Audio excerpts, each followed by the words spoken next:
شکر گزار ہے کہ انہیں یہاں پہ اعتماد کر کے فیلڈ پارلیمنٹ پہ اعتماد کر کے پاکستان اور پاکستان کی یوتھ کے لیے کچھ اچھی سوچ کے لیے ہمیں چناؤ پہ رکھا ہوا ہے. انشاءاللہ ہم بچانا کے ساتھ کریں گے ہماری جتنی بھی یوتھ ممبر ہے.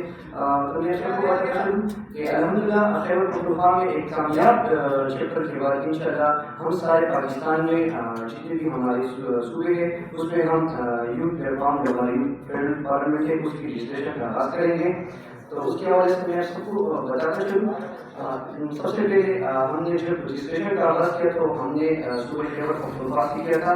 جو مارچ کے مہینے میں ہم نے رجسٹریشن اسٹارٹ کی تھی اس کی بغل ہمارے ساتھ خیبر پختونخوا کی ٹیموں میں 370 سے زیادہ ممبر نے ہمارے ساتھ اس میں شرکت کی. باقی طور پر اس کی انٹرویوز ہو گئی. ان کی انٹرویوز کے بعد ہم نے اس کو ایک اچھی چیزوں پہ اس کو لے کے اس کی حوصلہ افزائی کروائی تاکہ ان کی ہم نے اچھی میٹنگ کروائی تاکہ ان یوتھ کے اندر جو ایبلٹی ہے ان کے اندر جو ایک اچھی لیڈرشپ کی کوالٹی ہے تو یہ ہمارے ایک ابھرتے ہوئے ستارے ہیں. کل کو کسی پارلیمنٹ سے ایک اچھا لیڈر ہماری سینٹ میں جائے گا, ہماری نیشنل اسمبلی میں صوبائی اسمبلی میں آئیں گے تو ہمیں بھی فخر ہوگا. انشاءاللہ ان سب کو بھی ایک اچھا پلیٹ فارم ملا ہے.